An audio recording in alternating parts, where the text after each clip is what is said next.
Good evening, everyone. Thank you for your patience. Sorry, we're running a little bit behind schedule, but best for last. Just give me a moment while I get all of our Q&A directors on the stage. I will just take 1 second. I've got Mage and Sonia.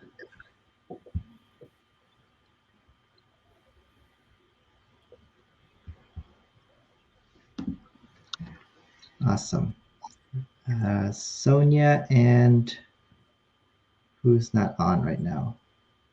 Sonia and Mage. If you could turn your camera and mics on, that would be fantastic.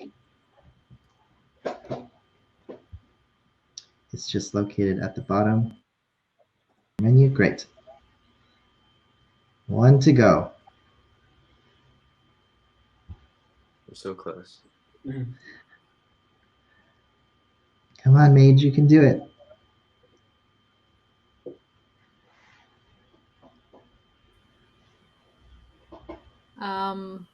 Right. Great. I'm here. Awesome. Well, everybody, welcome to Shorts Block 3 Q&A.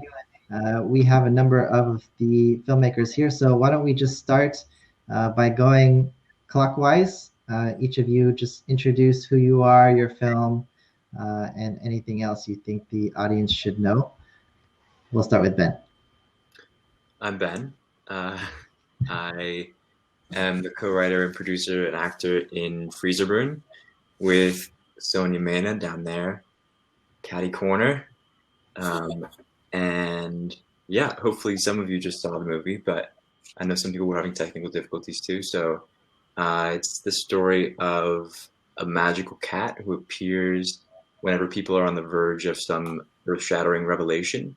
In this case, they appear because Sonia's character Lou has just come out to her boyfriend Sam in the middle of a steamy sex moment. And chaos sort of ensues from there. All right, how about you, Drew? Yes, that is completely correct. I'm Drew Sudd. I wrote and directed The Coronation, which is about a young boy who goes out in drag for the first time. Awesome. Thank you. Sonia, how about you next? I believe you're on mute right now. That is the quote of the year. We can't hear you, Sonia. You got to push the mic on button at the bottom.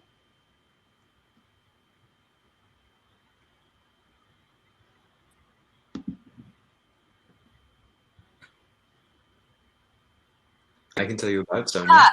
Did that work? Yeah. Oh my god, yes. Okay. Hi, yes. I am I also worked on Freezerburn with Ben. I wrote it and acted in it, and he did a great job summarizing it, so I won't add anything at all. And this is actually, I don't even know, what is this dog's name? Suki. This is Suki. It's not my dog, but gosh, we are friends. Awesome. Thank you for that intro. Mage, how about you? I am not a film director or anything. I think must be sitting on the wrong table here. Oh, okay. Well, I just assumed because you were at the table with all the others that you were. I didn't know. I just clicked in and I saw a table and I sat on it. It didn't say anything. You're welcome, mate. Director's table. That works. I will actually be removing you from the stage. No offense, but nice it's just a little bit confusing. It's nice to meet you. That's awesome. Also, big fail on my part, but I don't know. I just kind of assumed with a name like Mage, she was After like. you go wrong, yeah. Yeah, it's great. Well, she has such a presence, you know. Yeah. No wonder she was confused about turning her camera on. Anyway, Leela. Hi, I'm Leela. I wrote and directed Crush. Got the little hand candle here. And basically, it's a slightly autobiographical film just about how torturous it can be to have a crush on somebody and how you are slightly incapable of being a human when you have a crush on a person. Awesome. Well, obviously you guys have been grouped together in the diversity and inclusion theme. All of you guys touch on it in one form or another. So it would be really interesting to hear from you guys what gave you the inspiration to make your project, whether it was personal or just something you saw in the news or whatever it was, a little bit of background on the origin of your story. How about Ben? I'll let Sonia go since I got to summarize. I think so this film was made with a pretty much all female identifying cast crew, as well as like so a big part of our filmmaking process is not just about telling stories about women and by women, but also making sure that our crew reflects that as well. And I think as like a mixed queer figuring it out person, I felt very inspired to write something about that experience of being in the middle of a lot of different places at once. Anything you want to add to that, Ben? No, I'll let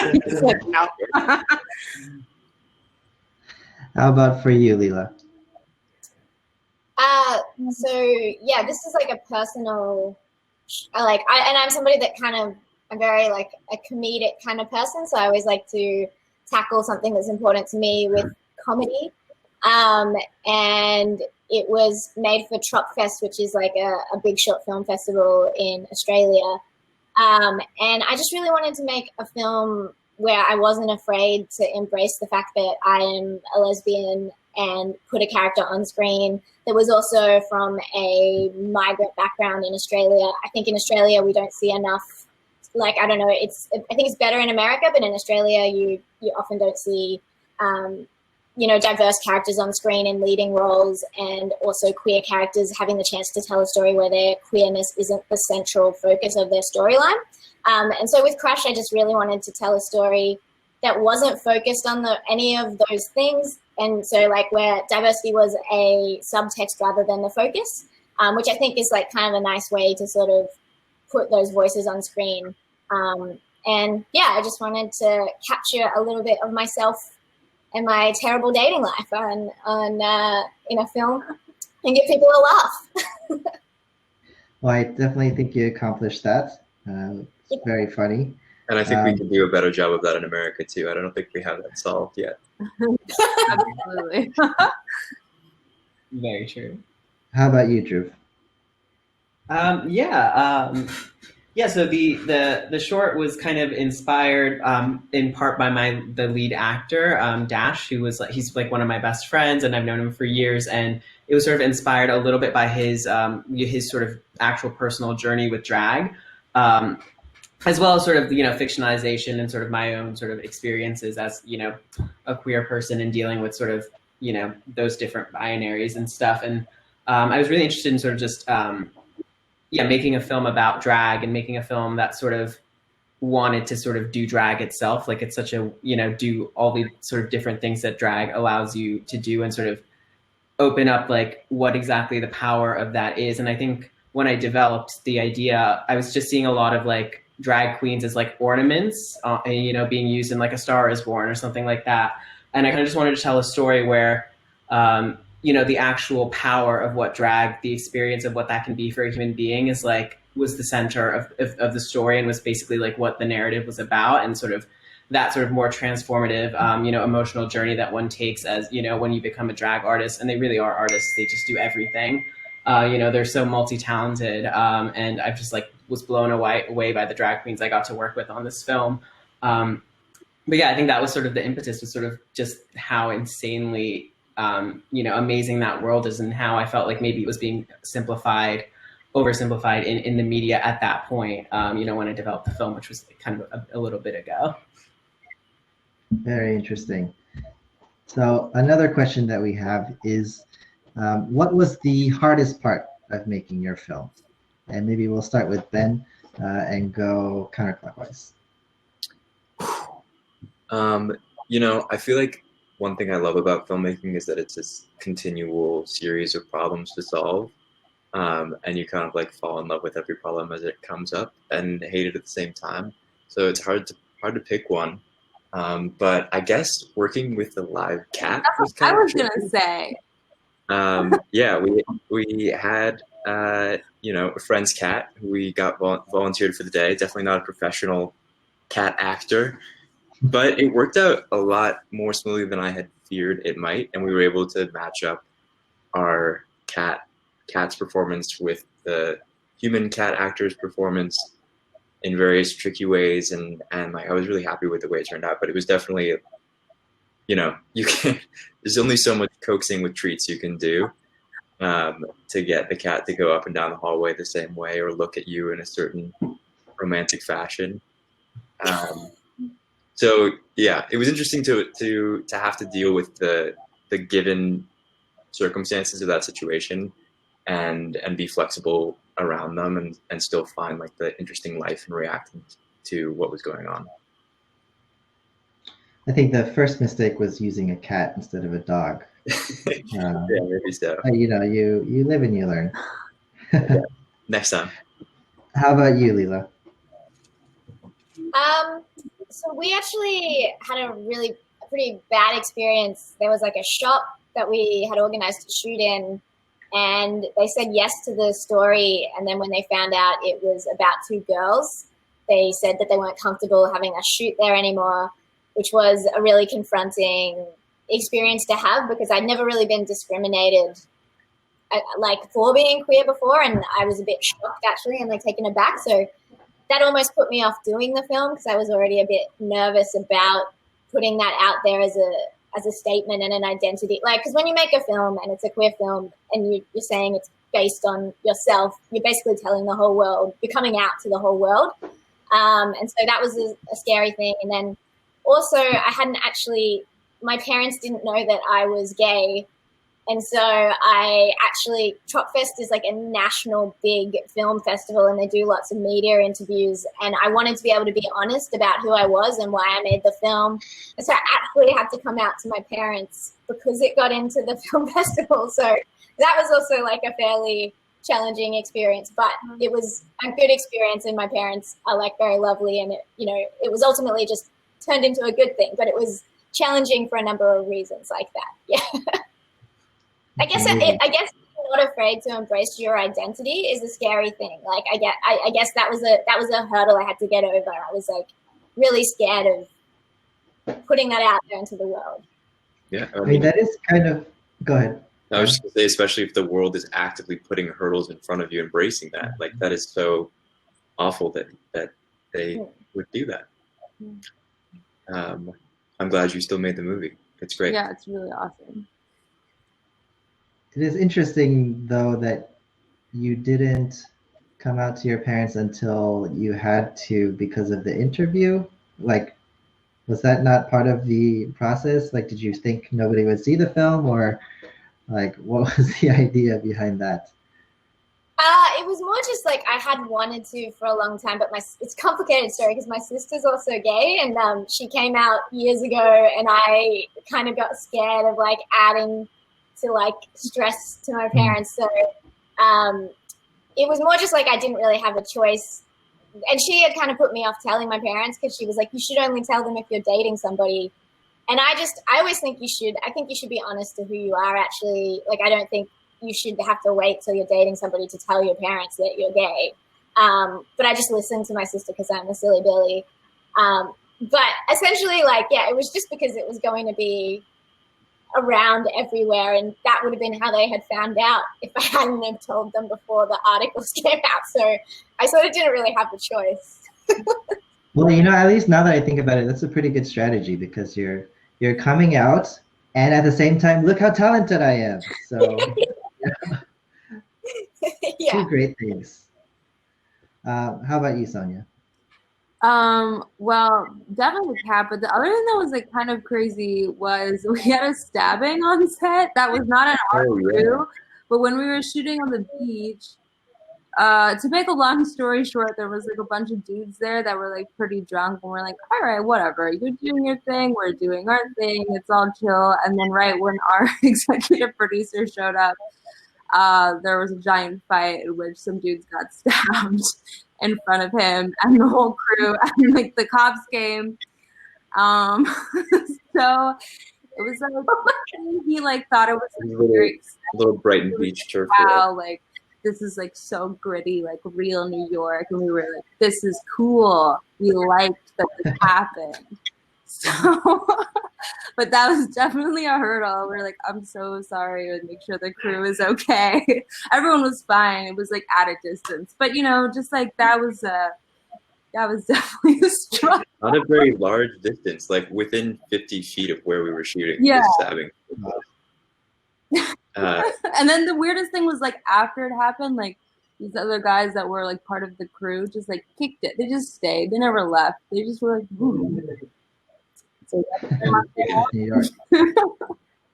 Yeah. That is a crazy story. How about you, Drew? Any stabbings on your set? No stabbings. Yeah, I don't know. I feel like I think crazy interesting hurdles. But I feel like we just ran into every single problem that you could run into on a set. Like we ran into on this film. I feel like it was a massive learning experience for me in that way, because it was like kind of the first thing I'd ever really done of that scale. And it was also sort of the same situation for my producer. And we were kind of just like two students, like, you know, in grad school, just like knocking our heads together, trying to figure it out, like, you know, as fire around us. But yeah, nothing really particular in it that like comes to that are like anything as crazy as what the other filmmakers have experienced. Well, that's... I'm glad one person didn't have a torturous process. So what about like, what were your hopes for the film? Like, did you hope that this would be like a statement piece so you could make a bigger project, or was it just more like personal for you? Or is there plans for like doing a sequel short, or, you know, what is the idea behind making this short? And we'll start with Ben. Yeah, I mean, Sony and I think started out just wanting to make something together, because we're both actors in the city as well. We were in a theater together. Shout out to the Flea, which is currently burning. Burning ground. Yes, sorry. They just fired all. Anyway, there's a lot of New York theater drama happening with the Flea. They did some union busting, and I think they will never recover. But the point is, Sony and I met each other, and we wanted to work together on something. We both wanted to be making films and writing, and so we made like a first draft of this with no money. Used that to pitch to our producer, who came in with a little bit more budget, so we could make it with a little bit of money, but still not much money. And now we're hoping to take this version, and we want to pitch out a series that's centered around the cat character, where we see the organization of magical creatures that they're a part of, and the kind of like dive bar, underground secret dive bar in the Lower East Side that they all go to after work to wind down, yeah, like figure out what it means. This actually goes to kind of what you were talking about, Leela, like what it means to be honest all the time or not honest all the time, and like when is it okay? Like I feel like if the cat's job is to always be pushing people to tell the truth in any given situation, like helping guide humans toward truth, they start to question their mission and where they fit in and what their worth is, and whether that's actually always the right thing at a given moment, and realize that it's a more complicated picture than they might have been led to believe, and that there's more going on than they thought. So that's the series. How I Met Your Cat. Great. We'll take it. We'll take it. Yeah, yeah. looking at like a more. Sonia, is there Oh, anything you want to add to that? oh yeah, just like I think it's very much about like the scene of the bar and like the crazy magical features and like staying in this like campy humor and like also looking at emotional labor and duty and like what it means to love something that will never love you back, you know, like this dedication they have to bringing truth to people, and yet like what is it doing to the people who are constantly in service all the time. So yeah, and it'll be kind of, yeah, like Ben said, anthologized. So we have like the bar scene and we have the clients, and it's sort of got like a high maintenance meets Cheers sort of vibe to it. Very cool. How about you, Drew? Is this going to be a drag series? No, I mean, like I didn't really have any plans as to you know, in a future of the film. I kind of was really interested in what I could do, you know, just what it might be as a short, and like sort of exploring sort of directorial strategies in that way. So I feel like for me, I would love to work in the world of drag again, 100% for sure, and I'd love to revisit, you know, working with maybe the characters or with the actors. You know, in different projects and in different iterations of the story. But yeah, I feel like it's mostly just sort of something where I just needed to prove to myself that I could do it, that I could. It was like sort of the first real film that I like attempted to direct, you know, on my own, that I had written, and that like I had a real sort of, you know, I spent like years developing and had a real sort of need to make and express. And now that I feel like I've made it, I feel, you know, complete with that, and I'm excited to sort of take what I've learned from it and take, you know, the amazing connections and collaborations I got to make with, you know, crew members and cast members, and take them into other projects. So I feel like that's sort of where I'm at with the film right now. Very cool. And how about you, Leela? Well, I definitely made it with the festival, like Truck Fest, in mind in a slightly strategic way, because it's very much like a director-writer festival. So it's a good way in Australia of getting your name out there as somebody that people will contact to ask to write or direct projects. But in saying that, at the same time, like I was just at a point in life where that story just kind of came out in like some weird, felt almost like a weird manic episode, like just went out and made this film, and I was a little bit lost at the time because I just finished working at a job. Yeah, I was basically it just came out, and it was just felt like, I think it's always about authenticity, and you tell a story because it just feels like a story that you have to tell. And it was just very much just felt like a story that I felt the need to tell. And like I said, I really wanted to put characters on screen where stereotypes weren't a part of their storyline. And that was just really important to me at that point in life. Awesome. So obviously you guys have a certain subject that this whole block is about, but do you feel like this is kind of something that you will have like as a theme throughout your work? Like will you always try to include these types of topics when you do future things, like no matter what? Or is it just like, you know, this is like your first short and you just made it more personal, but in the future you're going to do other types of stuff? Maybe we'll start with Sonia. Yeah, I think sort of like how Leela said, like to me, like being a brown person, being queer, it's like, I don't know, it's more about like having the diversity being like just a part of it versus being like, it's a story about being brown, you know. And so to me, like I feel like representation is really important, and I can't imagine making anything that doesn't include brown people and queer people as like a forefront, because to me it's just like the fabric of everything. It's like my life, and I feel like I can't write anything that isn't true to me. So in that way, I do feel like I always have that as part of my work. But I don't know that it's like something that I feel like it's like it feels more just like a no-brainer versus like a choice, if that makes sense. Mm-hmm. How about you, Ben? Yeah, I mean, it feels like our goal should be to one day no longer have a diversity and inclusion block. Like not to have to think about our films as fitting into that category necessarily, or like being engineered with that purpose in mind. I guess there will always be, maybe not always, we can dream, right? maybe there won't always be minoritized and marginalized groups that need specialized, that need a spotlight shown upon them. For as long as they do need that, we should give it to them. But I think like the goal should be to have that be something that is, like Sonia said, I think really eloquently, just the fabric of the world as it is in reality. And like, I do think that because we don't yet live in that world, I will continue to make work that tries to foreground those people and those stories. But I don't think that it's like, it's not necessarily where I start from when I think about telling a story. I just start thinking about, what themes or what idea, what story I want to tell, and then it develops from there in the context of the world that we live in, I guess.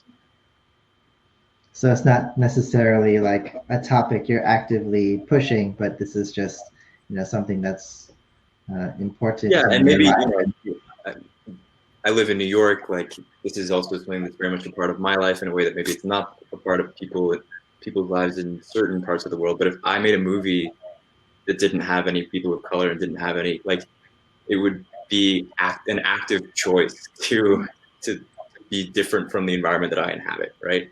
And I think the active choice should be going the opposite direction. We should be like erring on the side of overrepresentation at this moment in time, since we have been overrepresenting the opposite for so long. But I'd rather not have to think about it. I think we still do, but I think we should be working towards a time when we don't. Yeah. How about you, Drew? Yeah, I mean, I completely agree with what Sonia said. Like, I feel like you can't, like, when you are these identity groups, you can't not write about them, or if you are interacting with them all the time, it sort of just becomes the way you end up approaching storytelling is sort of through your specific lens. And I think it can be really derived from your different identities or the ways that you express yourself.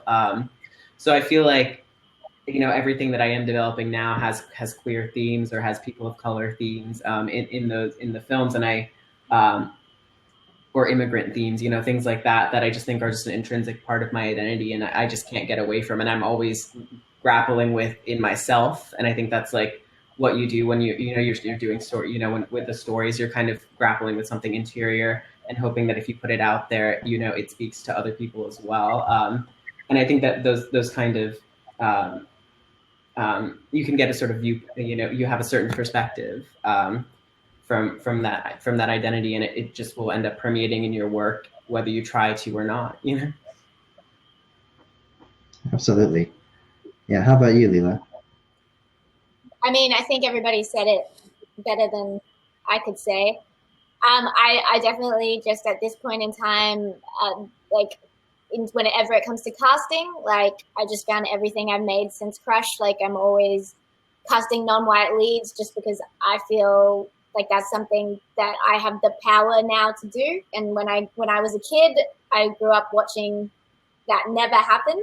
And it's like you all said, like, until there's a time where that's not different or strange to do, or until we get to a point where, like, when I get on, sometimes when I'm on other people's projects, I feel like I'm the one coming on board being like, why don't we cast this person? Why don't we cast that person?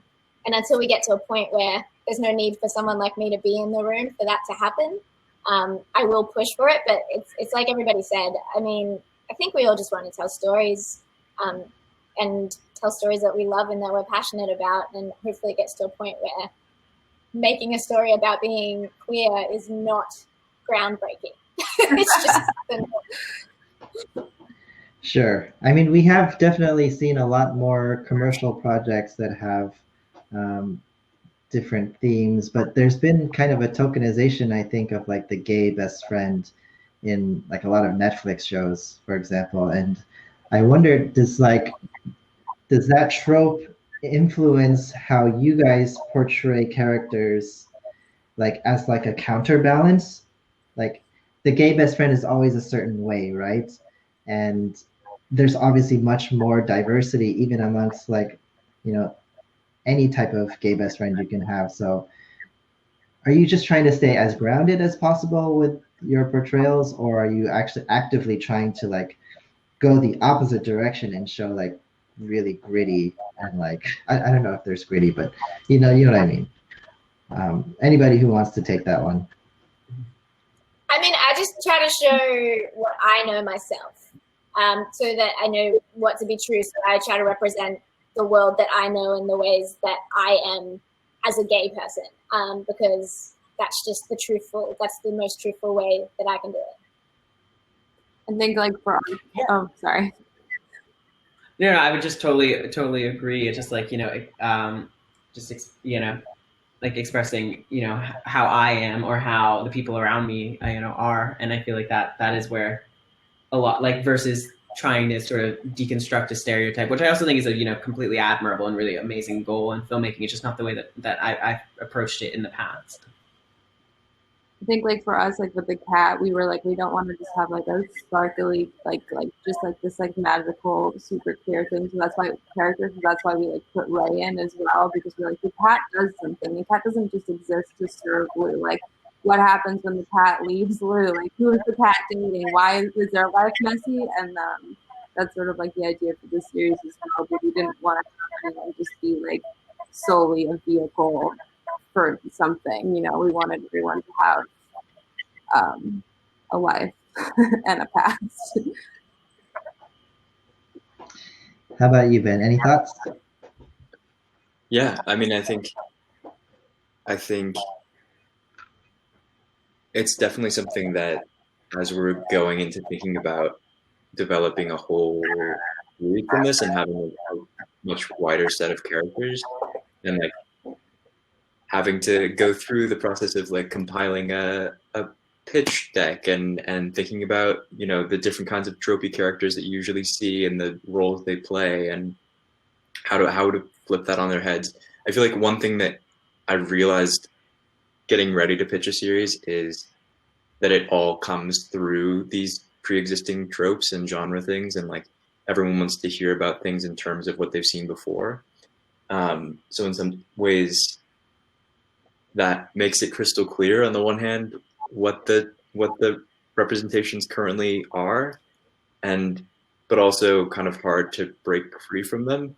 But I think it's definitely our goal to do that and to try and create a world where we can cast our lead cat as a trans person and have it not be like a central part of the story. It's just who they are and what their identity is. And then we're trying to do things differently, I think. Yes. Yeah, I think that's the inherently difficult thing when you're trying to be like, as a creative person, having a vision and then taking your project to a businessman who has to make the decision to fund your project. And they can only look at the past, like what has succeeded before. We'll do that again.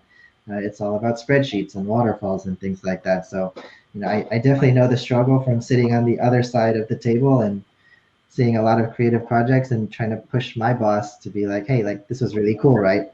They're like, yeah, but I don't know. And they can't really like say why they don't want to like take this project on for sales or take it on for distribution, but they just kind of like, I don't know. It's kind of like, I don't know. And that's the problem, is like, these are inherently not risk takers. You guys are the risk takers, and you have to convince the non-risk takers to put money behind it. So yeah, it's a never ending struggle.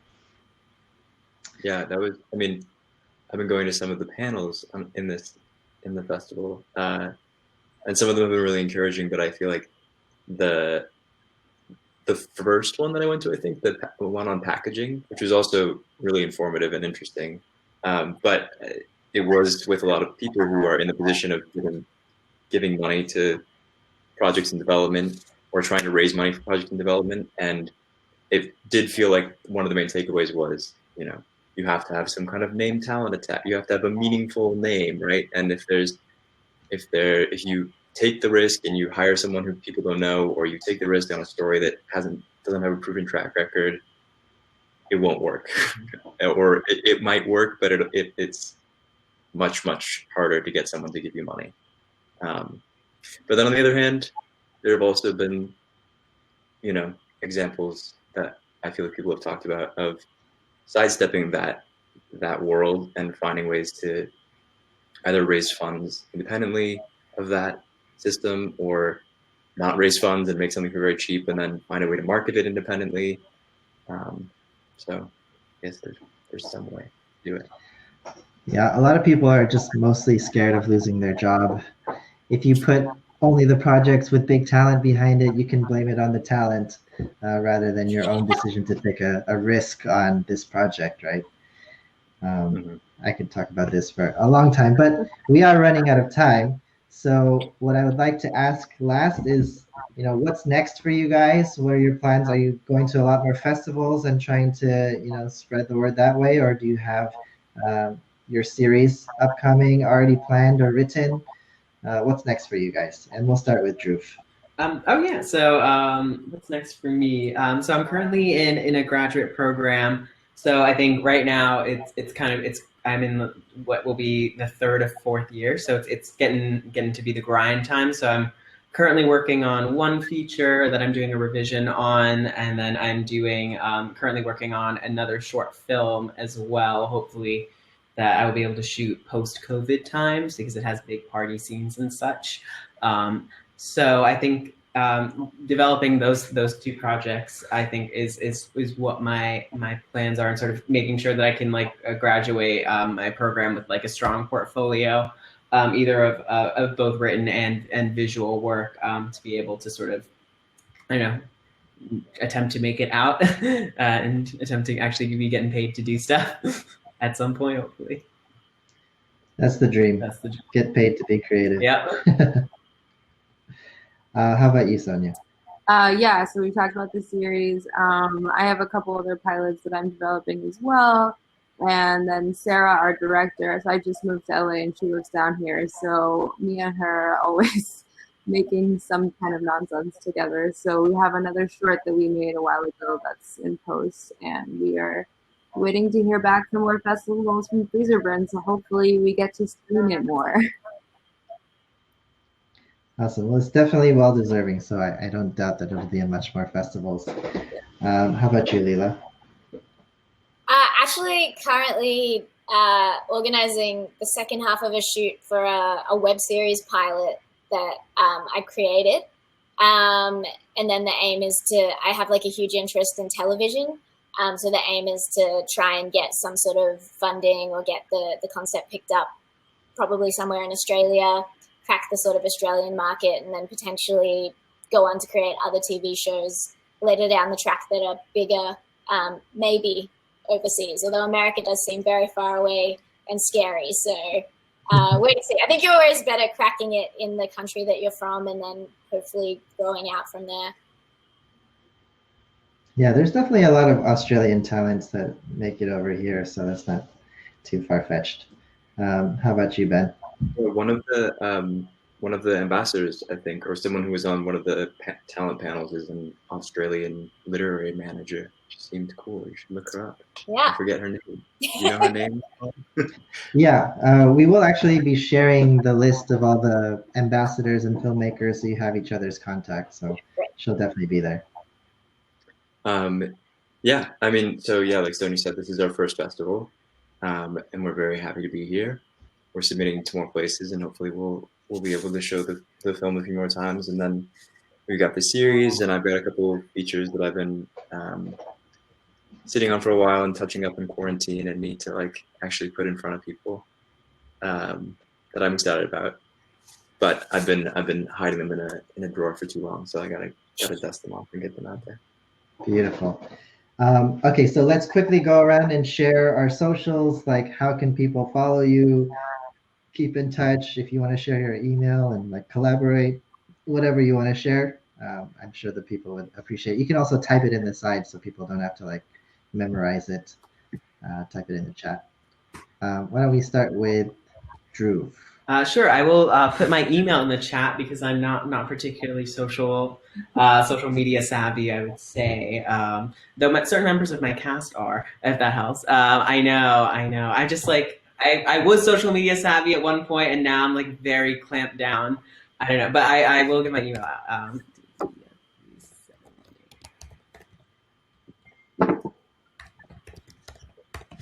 And I check it a lot. Like, best contact me.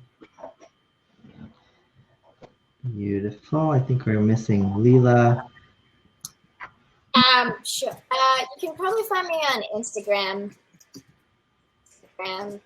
but I'll put my email here as well. Cool. So that wraps up our panel. Thank you all, panelists and audience, for joining us during Filmocracy Fest. We should say it aloud for the camera. Do we need to do that? Sorry? Am I frozen? No, Philip said we could say it aloud for the camera. I don't know if we need to do that, but it's okay. Well, technically, Let's do it. yeah, Phil wants you to do it. So just shout out your social on the camera. I'm on Instagram at ben.j.lorenz or www.benlorenz.com. You can find me at Sonia Luz. Wait, what is my thing actually? Luzm. Sonia.luzm. You can reach me at ds3718 at columbia.edu. Just look up my name on Instagram. I'm not entirely sure what the @ is. I think it's like Leela Varghese, which is a play on my last name. And then my email address is just leela.varghese2@gmail.com. Beautiful. All right. Thank you for that final awkward moment. Also, lovely to meet everybody. You guys are all amazing. I can't wait to see all the projects that you're talking about. Yeah, likewise. Yeah, it was so great to meet everyone. Ditto. Yes, definitely. Thank you all for joining us and taking the time to share more about your work. Audience members, if you have not checked out these shorts, they're available in the on-demand theater, so definitely go there and be sure to vote. There is an audience award. We wish you all the best and hope to see you again over the course of the fest, which ends on Sunday. So we will see you again soon. Thanks, everybody. Thank you. Thank you.